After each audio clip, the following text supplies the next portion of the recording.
Dandruff తో బాధపడుతున్నారా? ప్రిస్మస్ anti dandruff షాంపూతో మీ సమస్యకు శాశ్వత పరిష్కారం. నమస్తే రమ్మగారు. నమస్తే జయ. కొంతమంది ఉంటారు రమ్మగారు, నేను దేవుణ్ణి చూడాలి, నిజంగా దేవుడు ఉన్నాడా, లేకపోతే ఏది సాధ్యం కాదో అంటే మన కంటికి కనిపించదో మనం చూడలేకపోతామో దాన్ని లేదు అని క్రియేట్ చేస్తారు. దాని దాకా వెళ్ళే ప్రయత్నం ఉంటుంది చూసారా, మధ్యలో అది చేయలేకపోతారు. అప్పుడు బహుశా నిజంగానే భగవంతుని చూడొచ్చేమో, డైరెక్ట్గా ఒక ఆకారంలో కాకపోయినా వేరే ఒక రూపంలో చూడొచ్చేమో కదా. అంటే నమ్మకం ఉంటే అది నమ్మాలి కదా. ముందు మనకంటూ ఒక నమ్మకం ఉంటే మనం గాఢంగా నమ్మాలి. ఫర్ ఎగ్జాంపుల్ వినాలి. హాస్పిటల్కి వెళ్తారు, ఒక డాక్టర్తో ఏదో మెడిసిన్ తీసుకుంటారు, తగ్గిద్దో తగ్గదో ఏమవుతుందో అని అనుకుంటే అసలు ఆ మందు ఎలా పనిచేస్తుంది? మందు వాడుతుంటారు కానీ నమ్మకంగా ఉండదు. కానీ ఆ మనిషి మీద నమ్మకం ఉంటేనే కదా మనకు అది పని చేసేది కదా రమ్మగారు. ఎప్పుడు అలాగే ఉంటుంది. మనం ఏదైనా విషయం చెప్పేటప్పుడు మనం ఎంత గాఢంగా దాన్ని నమ్ముతున్నాం అనే దాన్ని బట్టి. ఇప్పుడు భగవంతుడి కథలు చెప్తాం, వింటారు, మనమే చెప్తాం. అవును, చెప్పేవాడికి ఒక నమ్మిక ఉండాలా? వినేవాడు నమ్మకంతో వింటాడు, విన్నవాడు నమ్మకంతో వింటాడు. అవును, వాడు దాన్ని చూడగలుగుతాడు. చెప్పేవాడికి కూడా ఆ నమ్మకం ఉండాలి. కొన్ని భక్తి కథలు, పరమార్థ కథలు భలే విచిత్రంగా ఉంటాయి జయ. పూర్వం అంటే మధురలో, మధురా నగరం అంటే ఎక్కడ, బృందావనం మధుర, అక్కడ మధురలో ఒక సంపన్నుడి ఇంట్లో ఏకాదశి నాడు కథాకాలక్షేపం జరుగుతుందట. కథాకాలక్షేపం అంటే ఏకాదశి నాడు రాత్రి తెల్లవార్లు మెలకుగా ఉండాలి. అయితే ఆ పూట ఒక ఆయన భాగవతం చెప్తున్నారు, భాగవత గాథలు. అయితే అదే సమయానికి ఇంతమంది సంపన్న గృహస్థు, ఇంట్లో ఇల్లంతా వెలుగు, చాలా మంది జనాలు చేత బయట బళ్ళు గిళ్ళు ఉండేసరికి ఒక దొంగవాడు, భగత్ అతని పేరు, ఆ భగతుడు అనే దొంగ ఆ ఇంట్లోకి ప్రవేశించాడు. ప్రజలంతా చాలా ఉత్సుకతతోటి తదేక ధ్యానంతో భాగవత కథలు వింటున్నారు. ఈ దొంగవాడు వస్తువులు ఏమేమి సంగ్రహం చేయటం కోసం చూస్తూ వాడు కూడా ఈ కథ విన్నాడు. ఆ కథలో ఆయన ఏం చెప్తున్నాడు, యశోదాదేవి పిల్లలిద్దరిని నిద్ర లేపింది. ఒకడు నల్లవాడు, ఒకడు ఎర్రవాడు. నిద్ర లేపింది. అక్కడి నుంచి బాలకులంతా వచ్చారు. గోపబాలుడంతా చక్కగా తయారయ్యి సద్దెనాలు పట్టుకుని వాళ్ళకి తగిన నగలు ధరించి అందంగా అలంకరించుకుని గోవులు తోలుకుంటూ కృష్ణుణ్ణి బలరాముణ్ణి పిలుస్తున్నారు. రండి రండి, మీరు రాకపోతే దేవాలయం గోవులు నడవు, కృష్ణ నువ్వు రాకపోతే ఎట్లా, నువ్వు మురళి పోదకపోతే కుదరదు, ఏది నీ సువర్ణ మురళి ఎక్కడుంది తీసుకురా అని పిలుస్తున్నారు. పిలుస్తుంటే యశోదాదేవి పిల్లలిద్దరిని లేవదీసింది, అక్కడి నుంచి స్నానాలు చేయించింది. ఆ తర్వాత చక్కగా చేరుకో పంచ కట్టించింది, పట్టు పంచలు కట్టింది, మెడ నిండా నగలు, తర్వాత ఏమో కొప్పున ఒక ఇది చుట్టి నెమలి కన్ను పెట్టి ముత్యాల సరాలు వెళ్లాడేసింది. దగాయమానంగా ఉన్న నగలతోటి కృష్ణుడు బలరాముడు వెలిగిపోతున్నారు. వెలిగిపోతున్న ఇద్దరు, బంగారు మురళి తీసుకున్న కృష్ణుడు, బంగారు పొన్నుకర్ర ధరించిన బలరాముడు చక్కగా గోవులు తోలుకుని వెళ్తున్నారు బృందావనం వైపు. ఈ దొంగ అంతా వింటున్నాడు. వాడికి బంగారం బంగారం బంగారం వినిపిస్తున్నాడు, అనర్ఘరత్నాలతో ఉన్న వస్తువులు. అంతకుముందు గోపబాలురు కూడా అలంకరించుకున్నారు నగలు శక్తి అనుసారం, వాళ్ళ దగ్గర కొన్ని ఉన్నాయి. వీళ్ళమ్మే వాడికో పట్టుపంచ వీడికో పట్టుపంచ కట్టింది. పట్టుపంచలు కట్టగలిగే అంటే నగలుంటాయి వాళ్ళ ఇంట్లో. అవును కదా కదా. పైగా వీళ్ళు ఏమైనా పెళ్ళికి వెళ్తున్నారా, పేరెంటానికి వెళ్తున్నారా, గోవులు గాయడానికి వెళ్తున్న పిల్లలకి పంచలు కట్టి పట్టుపంచలు కట్టిందంటే నగలు మంచివి, బోళ్ళు నగలున్నాయని చెప్తున్నాడు, ఆభరణాలు ఇన్ని ధరించారని చెప్తున్నాడు. అంతా విని ఈ ఇంటి వెనకాల ఆ ఇంటి వెనకాల పడ్డం ఎందుకు, వాళ్ళెవరో పిల్లల గురించి చెప్తున్నాడు కదా, వాళ్ళు ఎక్కడుంటారో కనుక్కుని అయ్యవారిని కనుక 2 నెలలేసి కనుక్కుంటే పోయి వాళ్ళ ఇంటికి వెళ్ళి తెచ్చుకోవచ్చు. వాడి తెలియదు. విన్నాడు విన్నాడు విన్నాడు, మధ్య మధ్యలో కథలోకి వెళ్ళిపోతున్నాడు, ప్రవాహంలోకి. గోవులను ఎట్లా తోలుకెళ్తున్నారు, ఎట్లా ఆడుతున్నారు, ఎట్లా కాళీ మర్దనం చేశాడు, ఏమిటేమిటేమిటో అంతా ఊగాడు నిద్రపట్టి ఈ ఇంటి నుంచి ఒక్క వస్తువు తీసుకోవాలి. కాస్త కునుకు పట్టేసరికల్లా 3:30, 4 అయిపోయింది. సరే లేచాడు. 4 అయ్యేసరికల్లా అయ్యవారు కూడా లేచి బయలుదేరాడు. అయిపోయింది కదా, అయిపోయింది కదా. అక్కడి నుంచి ఈ దొంగ భగతుడు ఏం చేశాడు, అయ్యవారు నడిచిపోతుంటే ఆయన వెనకాల పడ్డాడు. ఆయన 2-3 సందులు తిరిగి ఇంట్లోకి వెళ్ళంగానే ఈ దొంగ కూడా వాళ్ళ ఇంట్లోకి పోయాడు. ఏమండి అయ్యగారు, మీరు ఇందాక చెప్తున్నారే మరి వాళ్ళెవరో ఇద్దరు పిల్లల గురించి బోళ్ళు నగలు పెట్టింది వాళ్ళమ్మ, పట్టుపంచలు కట్టిందన్నారు, ఒకడికి బంగారు మురళి ఉందన్నారు, ఇంకోటికి బంగారు పొన్నుకర్ర ఉందన్నారు. ఆ కర్ర ఆ మురళి తెచ్చుకున్నా మన బతికెళ్ళిపోతుంది. వాళ్ళు ఎక్కడున్నారు, ఆ దారి ఏమిటో, వాళ్ళ ఇంటికి వెళ్ళే దారి ఏమిటి, పోనీ వాళ్ళు వెళ్ళే దారి ఏది, వాళ్ళు ఏ దారిలో వెళ్తారు. ఇంటికి వెళ్తే బాగోదు, పెద్దవాళ్ళంతా చూస్తారు, మళ్ళీ గొడవ అవుతుంది. దారిలో వాళ్ళని ఎక్కడో చోట దారికి వచ్చి పట్టుకుంటా, ఆ పిల్లలు ఎక్కడుంటారు, ఎక్కడికి వెళ్తున్నారో చెప్పండి అన్నాడు. ఈయన నిర్ఘాంతపోయాడు. ఏమిటి పురాణ పురుషుల్ని ఎక్కడుంటారని చెప్తాము, అదే కదా. సరే ఈయన ఏమన్నాడు, బృందావనం ఉంది కదా అక్కడ ఉంటారన్నాడు. బృందావనం వెళ్తున్నారు వాళ్ళు, బృందావనంలో వెనక్కి తాటితోపులు ఉన్నాయి కదా, అక్కడికి గోవులు కాచుకోవడానికి వెళ్తారు అని ఆ పిల్లలిద్దరూ అని చెప్పబోయాడు. అవన్నీ చెప్పకండి, వాళ్ళు ఎక్కడికి వెళ్తారో చెప్పండి చాలు, మిగిలిన కథ అంతా నాకు అక్కర్లేదు. నాకల్లా నగలు ధరించినటువంటి ఇద్దరు అబ్బాయిలు, ఒక నల్లవాడు ఒక ఎర్రవాడు, వాళ్ళే కావాలి. మిగిలిన వ్యవహారం వద్దు, మిగిలిన వాళ్ళంతా వద్దు మనకి. వీళ్ళ దగ్గరే పోలేనండి. ఇంతకీ వాళ్ళకి ఏమేమి వేసుకుంటారు, వాళ్ళ ఒంటి మీద ఏమేమి నగలు ఉంటాయంటే ఈయన మెల్లిగా పుస్తకం తెరిచాడు.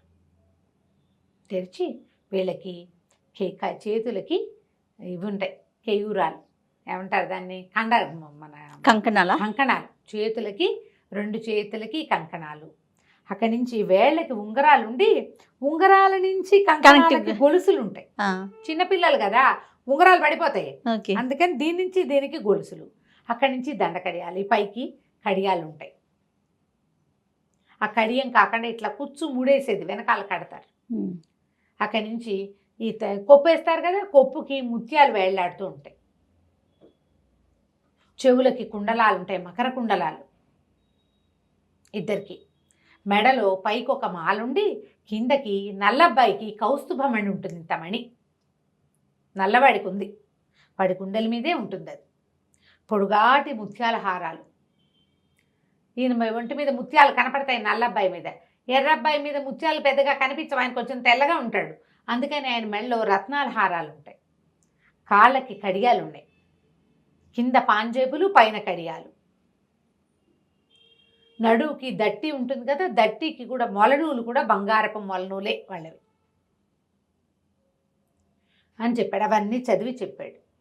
తలలో పెట్టుకునేవి కూడా ఇంకా ఏమిటో, ఆ తలకి ఇంకా ఏమిటో ఉన్నాయి, అన్నీ బాగానే ఉన్నాయి. మురళి బంగారు మురళి, బంగారు పొన్నుకర్ర.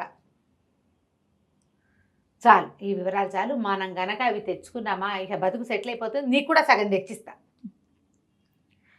మనం సెటిల్ అయిపోతాం చక్కగా. సరే, ఇవన్నీ విని ఇంతకీ వీళ్ళు ఎటువైపు వెళ్ళారో చెప్పన్నాడు. బృందావనంలోంచి ఉత్తర దిక్కుగా వెళ్ళారని చెప్పాడు. అక్కడి నుంచి వీడు నడవటం మొదలుపెట్టాడు బృందావనం వైపు. మధుర నుంచి బృందావనం వెళ్ళొద్దు, వెళ్ళాడు. వెళ్ళిన తర్వాత సరే మొత్తానికి బృందావనం లోపలికి దారి తీస్తే ఓ పక్క నుంచి యమునా నది సన్నగా పారుతూ వెళ్తోంది. చీకటి పడిపోయింది, రోజంతా నడిచాడు. చీకటి పడ్డాక ఆ బృందావనంలో ఏవో చెట్లున్నాయి రకరకాలు. ఆ యమునా నది తీరాన ఓ చెట్టు ఎక్కి కూర్చున్నాడు. వాళ్ళు చీకటి పడ్డాక వస్తారనుకున్నాడు, లేదా తెల్లారేకి వస్తారు, మనం ఇప్పుడు పడుకుంటాం, రేపు పొద్దున్నే వస్తారు. గోవులు తోలుకునేది ఇప్పుడు సాయంత్రాలు రారు కదా, పొద్దున్నే వస్తారు. సరే చెట్టు ఎక్కితే కొంచెం మాగన్నుగా నిద్రపడుతుంటే ఎక్కడి నుంచో మురళీగానం వినపడుతోంది. వచ్చేసారు అనుకున్నాడు. అది రాత్రి స్పృహ లేదు, ఆ స్వరూపాల్లోకి వెళ్ళిపోయాడనమాట.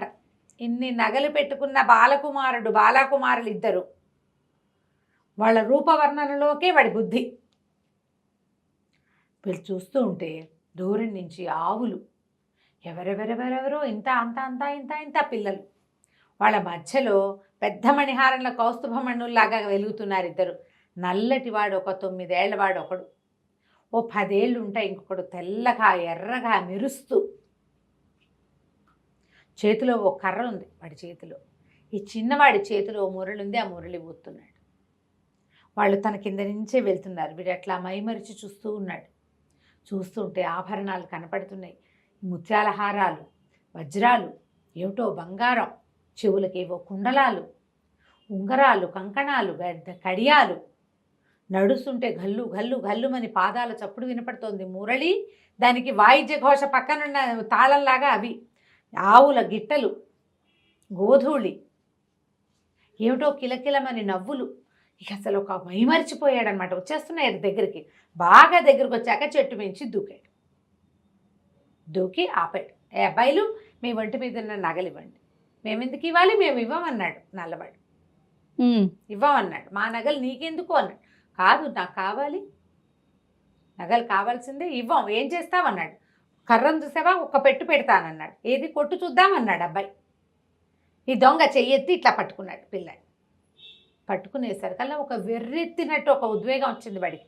స్పర్శ తగిలేసరికి, ఆ కృష్ణ స్పర్శ తగలంగానే వాడికి ఒళ్ళు జిగేల్మంది అనమాట. లోపల ఏదో వాడికి అప్పటిదాకా ఏముంది, ఈ వర్ణనలో ఒక మైమరుపు, చూసేసరికల్లా ఇంకో దాంట్లోకి వెళ్ళిపోయాడు. ముట్టుకునేసరికల్లా పూర్తిగా లోపల ఒక విద్యుత్ తరంగంలాగా ఉందన్నమాట. అది ఏమిటో తెలియటల్లా. అక్కడి నుంచి తీసుకో నగలన్నారు. ఇవన్నీ ఎట్లా పట్టుకెళ్ళను నేను అంటే, ఇదిగో పైబట్టని ఏం చేశాడు, దుప్పటి ఉంది వాళ్ళ భుజాల మీద, ఎక్కడైనా పరుచుకుని కూర్చోవడం కోసం కమ్మళ్ళు వేసుకొస్తారు, ఒక దుప్పటి లాంటిది, ఓ దుప్పటి పరిచారు. మొత్తం ఇద్దరు నగలన్నీ తీసి అందులో పోసారు. పొన్ను కర్ర, ఇంత పెద్ద కర్ర కాదు అది, కొంచెం అంతుంది, చేపాటి కర్ర, అదిలించటానికి బంగార పొన్నుంది దానికి. అవన్నీ అందులో వేసి మూట కట్టి ఎత్తి భుజం మీద పెట్టారు. తీసిపో. వాడు ఆ నగల మూట పుచ్చుకొని వాళ్ళిద్దరికి వేసి అలా తెల్లమొహం వేసి చూస్తూ నడుచుకుంటూ వచ్చేసాడు. నగలు వాడికి కావాల్సింది. నడిచి నడిచి నడిచి నడిచి ఈ భాగవతుడి ఇంటికి వెళ్ళాడు. మర్నాడు ఇది ఇవాళ రాత్రి మాట్లాడాడు. తెల్లవార్లు నడిచి ఆ రాత్రికి వెళ్ళని చూశాడు. మళ్ళీ తెల్లవార్లు నడిచి కాస్త అటు ఇటుగా చీకటి పడుతుండగా అక్కడికి వెళ్ళాడు. వెళ్ళి ఆ నగలు చూపించాడు ఆయనకి.